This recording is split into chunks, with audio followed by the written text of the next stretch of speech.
Hey, welcome back, government class. It's Monday, and we made it to March. It is March 1st, 2021, and holy smokes, don't look now, but spring break is next week. That's right, no classes at all next week. It is spring break. That means on Friday, you guys are going to have some major tests in your classes, which is just a traditional thing we do here at PA. In our class, it's not exactly going to be an exam, but it'll be your weekly review quiz. That's going to serve as your major test. In case you're wondering, looking at the calendar, wondering what's on the docket, that's what we're doing. But wow, that came up quick. Let's get to work then here. Before it's spring break already, what do we got? We're going to do a 5-minute review real quick where we talk about last class. Then today we're going to talk about leadership in Congress. I sent you something in your email this morning. We're going to go over that together. And then I'll hit you with your attendance and your assignment questions. But first and foremost, let's go ahead, do our 5-minute review. I got to get my paper ready. There we are. Come on, Mr. Whitebox. Last class, we talked about Congress fun facts and all the different things that go on within a congressional session and a term and what that all means. Number one, we know that we have congressional elections every 2 years. We said that how many members of the House of Representatives are up for re-election every 2 years? Boom, 435. I know somebody said 435 to their computer. How about how many members of the Senate are up for re-election every 2 years? 33, 33, or 34. That's right. It's called staggered terms. Okay, I hear you. I hear you through the computer. We're rolling. Next, a congressional term. How long is a congressional term? The House and the Senate working together to make laws. How long is that term? 2 years. And they have how many sessions per term? Also 2. Just remember, 2 terms in a term is 2 years long, and they have 2 sessions per term. When do those terms start? January 3rd. At what time? Noon. What type of year? Is even or odd? Odd. Somebody said even. No, not even. It's odd. Odd back there. I'm odd right now. They get to vote to adjourn, but who can call them back if they decide, yo, we need some people to come back and make some laws? Who's the one person who can call a special session? The president. Yes, that is correct. Now, apportionment in 1929, they set the law to 435, but the numbers change based on each state for the House of Representatives, based on what type of data. We get what every 10 years? The census, population count, and if we get new seats in new places, we take one from somewhere and give it to another. What is that called? Do you remember what that's called? That's a vocab word. Reapportionment. And when you redraw the district lines, what is that called? It's a hint. When you redraw the district line, redistricting. Now, major things to keep in mind, especially for your weekly review quiz today. The benefits, baby. How much does a member of Congress get paid per year? Did you say $174,000? It's a lot of money, man. I don't get paid $174,000. Do you get paid $174,000? I don't know anybody. Like personally, I don't know anybody that gets paid $174,000. It's a lot of money. What else do they get? What are some other benefits? Travel allowances. They get a good pension. They get great insurance. They've got free postage, the franking privilege. What else do we say? They get office space and funds to hire staff. They don't have to pay rent for office space. They get a whole bunch of things. So that is basically why many people want to be members of Congress. Not just to represent the people, but they make it worth their while. All right. Consider all that stuff being on your weekly review quiz this week on Friday, which will serve as your major test. Now today, leadership in Congress is what we're going to talk about. If you haven't checked your email, do so now. We'll pause, we'll wait for you. But I sent you a little diagram that shows the 2 different houses, how many members, and who's in charge. We're going to take a look at that right now. Fill that out, and I'll explain to you basically everything that we're putting and why we're putting it there. And then we'll come back here, and I will give you your guys' assignment today, which is a little bit of research plus what we're about to do now. So, like I said, pause the video if you need to. Go check your email. Get this piece of paper. If not, let's go ahead, Take a look at it right now. All right, ladies and gentlemen. So, what you're looking at now is the sheet that I sent you this morning that you should have received in your email at around 8 o'clock. And what this does is basically break down the United States Congress into the two different houses. We have the House of Representatives on the left side and the Senate on the right side. And what we're going to be talking about today is the different people who are the leaders of these two houses. And what we're going to do is start with the House of Representatives, since it's on the left side. So the very first title is the person who is in charge of all of the members of the House of Representatives, and this was a vocab word. They are called the Speaker of the House. This is the person who speaks on behalf of the House of Representatives. Now remember, there's a lot of people there, and they're not all of the same party, so this person has some support from the majority party, and some support, not a lot of support actually, from the minority party. And the majority party and minority party, those are two important terms. They were vocab words that you should know by now, but a majority party means whoever has the most members in the House of their party. So remember, we have the Democrats and the Republicans, and if there's more members of the Democratic Party in this House of Representatives, then the majority party is the Democrats, because they have the majority of the people. They have more than the Republicans. Same as the Senate. There's a majority party and a minority party. Whoever has more gets to be the majority party. As it stands today, the Democrats have a majority in the House of Representatives, so they are the majority party. And the Senate is actually tied. There are 50 Democrats and 50 Republicans. And what that means is actually that whoever the vice president is, whatever party they are, that's who has the majority in the Senate. Without giving too much away, the vice president is a Democrat, so the majority party is the Democratic Party in the Senate. So the Democrats hold both the Senate and the House, and you'll see how that comes into play with majority leaders, minority leaders, so on and so forth. But back to the House of Representatives. The Speaker of the House is the leader of the House of Representatives.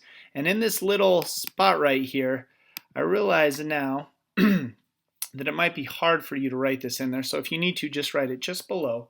But the Speaker of the House is a female named Nancy Pelosi. And she's from California, but she is the Speaker of the House. And how do you get to be the Speaker of the House? How do you get to be the leader? Well, you are elected by the entire House of Representatives. So remember, we have 435 members in the House. They all vote. And whoever gets the most votes out of those 435 members gets to be the Speaker of the House. So you're obviously a member of the House of Representatives. Everybody takes a vote, and whoever gets the most votes wins.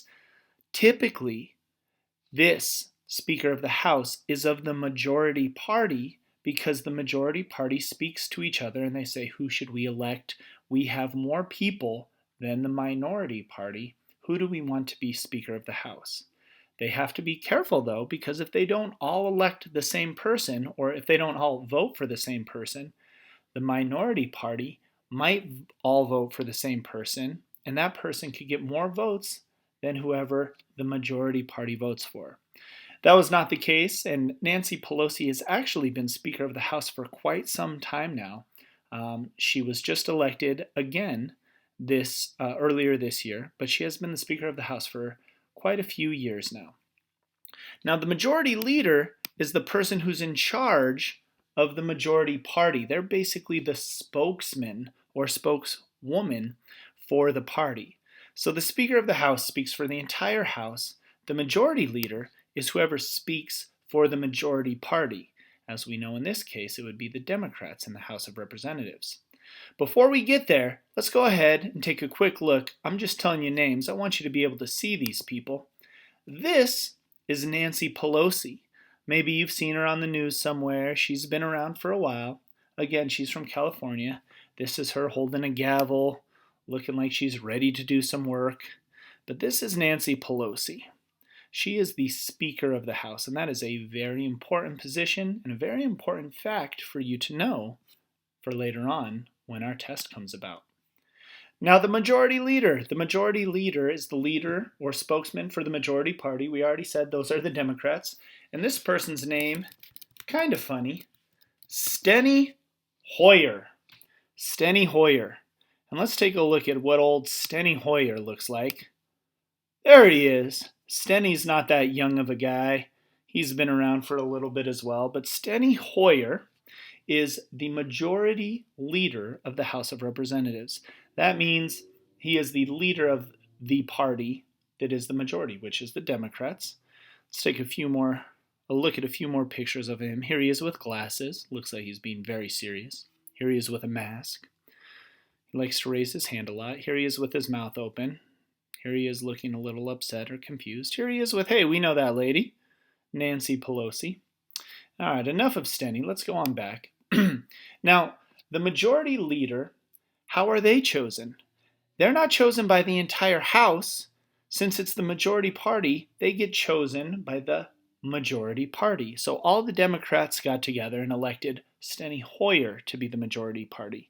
The Republicans didn't have any say in this, only the Democrats.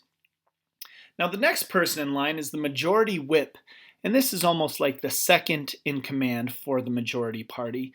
They help count up the votes to see, hey, do we have enough votes to pass this law? I always like to think of it as they whip up the votes, like when you're cooking some food and you whip up some food together. These guys whip up the votes. They find out how many votes they have. And if they don't have enough votes to pass a law, they try to get people on board. And the majority whip, again, this is the person in charge of whipping up the votes and the second in command basically for the majority party. This person's name is Jim Clyburn. So they're basically the second in command of the majority party. Let's take a look at old Jim. Hey, there's Jim. Jim, again, doesn't look like a very young guy, does he? You'll notice that a lot as we go through leadership and these members of Congress. Here he is with, we know this guy, I hope, President Joe Biden. There he is with Joe Biden again. But this is Jim Clyburn, and he's the majority whip. Moving on, we now go to the minority leader. And if you're curious, maybe you're thinking this already, the minority party is the Republicans, but they need a leader as well. They need a spokesperson, and the minority leader is selected in the same way the majority leader is. The minority party gets to pick their leader. And the minority leader is a man named Kevin McCarthy. Don't need to capitalize that A right there. So Kevin McCarthy is the Speaker of the Republicans in the House of Representatives. He's the minority leader because the Republicans are the minority party. If in 2 years from now, the Republicans get more members in the House of Representatives than the Democrats, he will become the majority leader, or maybe even the Speaker of the House. But let's take a look at old Kevin. Not too young, or not too old. I guess, yeah, he's right in the middle. He's got some gray hairs. What am I talking about? I hear you guys. Mr. Weckball, you have no hair. Rather have gray hair than no hair. Yeah. Here he is, working with our past president, Donald Trump. He always got his finger in the air. There's a finger in the air. There's a finger in there. Here's a finger in the air. Here's him with Trump with a finger in the air. Look at this finger. He loves pointing his fingers. This is Kevin McCarthy. He's the minority leader. So he is the highest ranking Republican in the House of Representatives because he leads the minority party. His second in command is somebody who you may have heard of before, Steve Scalise. Some people say Scalise. I believe it's just Scalise. Let's take a look at Steve. Steve Scalise is this man. He's the minority whip, so he's a Republican because he's the minority whip. He made news a few years ago. Maybe some of you remember. He was playing a softball game with a bunch of other members of Congress, and a crazy person stormed the field with a gun and shot up a whole bunch of people, and he was one of the ones who was severely injured. I'm happy to say he is okay now, and he is doing much, much better. He made it through. But he is the minority whip of the House of Representatives. So he's in charge of counting the votes for the Republicans and seeing if they have enough and trying to convince people to vote certain ways. Now here you have a blank line. We know in the House of Representatives, it's the big one, 435 total members. That's a lot. They have 20 standing committees. And a standing committee, if you recall, bold standing, a standing committee is a committee that is permanent. It is always there. We know that a committee is a group of people, but a standing committee means a group of people who focus on a specific area. So there's 20 different permanent groups in the House of Representatives, and they deal with specific laws. So there might be a standing committee for taxes. There might be a standing committee for gun control. There might be a standing committee for the environment. There might be a standing committee for creating laws about the roads and driving. The point is there's 20 permanent groups, and those are called standing committees, and we'll talk about those later in the year. And then there are various select committees, and we know from our vocab, hopefully, a select committee is just the opposite. It's not permanent. It comes and goes. So if there's a huge, huge problem in America, they might create a select committee, which is temporary. For example, right now, they might have a select committee on the coronavirus because we hope that this is temporary. So they would form a committee and say, hey, let's figure out how to solve this problem and create some laws about it. And that would be a select committee. A select committee is a temporary committee. That's it for the House. Let's go ahead and take a look at the Senate. Now, the Senate is a little bit different. They do have a leader, just like the House of Representatives does. However, the leader of the Senate is someone very important. The Constitution states that the leader of the Senate will be the Vice President of the United States. And hopefully you guys know that the Vice President is Kamala Harris. I believe it's actually pronounced Kamala Harris. Let's take a look at Kamala. And there she is. She is the first African American vice president. She is the first woman vice president. And she's also the first vice president who's of a different descent. I believe, I'm going to have you guys look this up, but she has some much different heritage than our past vice presidents. I don't want to give away too much here because it's going to be a research project you have to do. But we'll get to that later. But she's the first female and African American vice president. So she's broken through a lot of doors or ceilings, if you will, to become the first female and first African American vice president in the history of the United States. She used to be a senator from California. This is not her. This is a portrayal of her on Saturday Night Live. But here she is with Joe Biden, the president. And here she is again with him. But they work together, and we'll talk about both of them in the executive branch unit in a few weeks. But as I said, the leader of the Senate is actually the vice president. And they don't have a lot of roles. If you remember, we talked about this a while ago.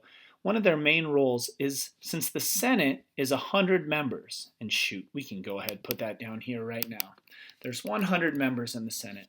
When they vote on a law, if there's 50 people that vote yes and 50 people that vote no, or maybe 2 people were absent and sick that day, so 49 people vote yes and 49 people vote no, and there's a tie, it goes to this person right here, the vice president, who is the president of the Senate. They get to break the tie, and however they vote is how the whole Senate will vote on the law. They'll break the tie. So there is a lot of importance in this position. Now, when that person is not there, because obviously they have other business since they're the vice president, you have the president pro-tempore. Now, think about how that word sounds, tempore. It almost sounds like temporary. And that's what this person is. This person is in charge of the Senate when the vice president is gone. So when the vice president isn't around, the president pro tempore is temporarily in charge. And that person's name is Patrick Lehi or Lehi. Let's take a look at Patrick. There he is, another very, very young member of Congress. Ha ha ha, just kidding. Of course, this man is very old. He does have more hair than me. But he is the president pro-tempore. So this is the person who's in charge of the Senate if the vice president isn't there. Now, how do you become the president pro-tempore? Basically, you have to be a member of the majority party. Now remember, the majority party is the person who breaks the tie here. So technically, the Democrats are the majority party. So he's a member of the majority party with the longest record of continuous service. That means he's been here the longest in the Senate and he's part of the majority party. So when you pick this, you say, hey, who is the person who's part of the majority party, who's been here forever? Who's been here the longest? Well, that's this guy, Patrick Leahy. He's been here the longest. So it's a custom that they pick him. Now the majority leader, same as over here, it's the leader of the majority party. And that person is named Chuck Schumer. And Chuck is from New York. Let's take a look at Chuck Schumer. There he is, another young gunner. Of course, I'm joking again. Here's a picture of him working with another member of the Senate. We're going to come back to him later. But this is Chuck Schumer. He's from New York. He's a senator from New York, one of the two senators, and he is the majority leader. Now again, just like in the House, the majority leader is chosen by the majority party. So however many members there are of the majority party, they vote for their leader. The second in command, same as the House, the person who whips up all the votes, this guy's name is Dick Durbin. And he's the second in command as far as the majority party goes in the Senate. Let's take a look at Dick. There he is. All right, he's not too old. Here's a young looking picture of him. That was probably taken a while ago. Wow, he was 25? Goodness gracious. He actually looks pretty old for a 25-year-old, huh? But this is Dick Durbin. He's the majority whip because he's a Democrat, and the Democrats are the majority party in the Senate. Now the minority leader, same as over here. The minority party gets to pick them, and they are the spokesman for the minority party. And this person's name, you've probably seen him a lot on the news. His name is Mitch McConnell. Let's take a look at Mitch. Now I'm going to tell you how I remember what Mitch looks like. It's totally up to you if you want to take a look and remember him this way. But before I show him to you, this man looks like a turtle. There he is. You can't tell me this guy doesn't look like a turtle. I mean, he just always has that face where he is a turtle in a human's body. I really believe this. There he is again. This is a turtle man. Mitch McConnell is a turtle. We just need to clear that up. This guy is a turtle. He is, I don't know. He's okay. Moving on. Not only is a turtle, but he's a minority leader of the Senate. The minority whip, that's the person who helps him out. This man's name is John Thune. John Thune. So he's a member of the Republican Party since the Republicans are the minority right now. Let's take a look at old John Thune. Hey, not too old at all. This guy, he looks pretty young. Not a bad looking guy. Got nice teeth, nice smile. All right, John. John Thune, the minority whip. Now remember, he helps out the minority leader. He helps whip up the votes. Now in the Senate, there are only 16 standing committees, less than in the House. That makes sense because there's less members. There's only 100 members in the Senate, 435 in the House. Same thing, there are various select committees. Now, there are something called joint committees. Now, this is another vocab word. A joint committee, as you can tell by the lines that connect them to both houses, means, hey, they're a committee where both members serve on these committees. So members of the Senate and members of the House. And these four are the four permanent joint committees. Economic, which deals with money. The Library of Congress, library being all the books, all the things that we ever may need. That's a permanent joint committee. Printing and taxation. We do a lot of printing. Man, do we print a lot. We print money. We print laws. And taxation, we always talk about the government wants their money. So, of course, there's going to be a joint committee where both houses have members talking about taxes.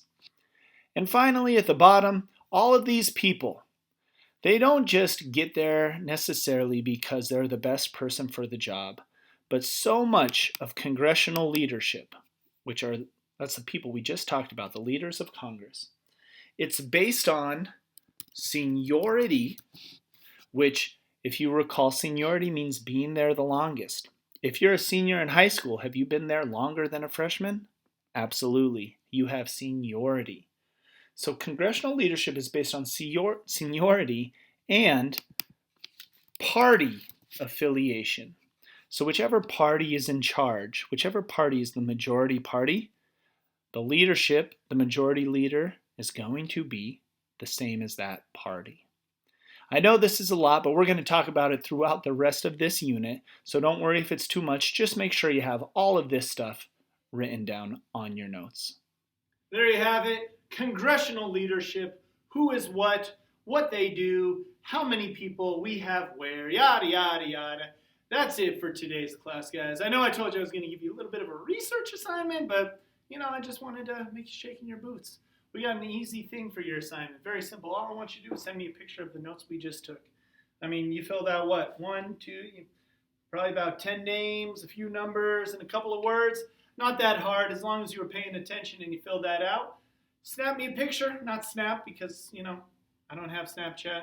Well, the school doesn't have Snapchat. Don't just snap, actually take a photo is what I'm saying. Take a photo of it, screenshot it, however you want to do it. Send me a picture of today's notes. And that's all you got to do for today's assignment. Nice, easy Monday for your work. Remember, Friday, we have a major test. It's going to be your weekly review quiz. If you have any questions, holler at your boy. Let me know. I'm here all day, but fairly easy assignment. We'll see you guys Wednesday, and, have a great rest of your day, all right? Take care.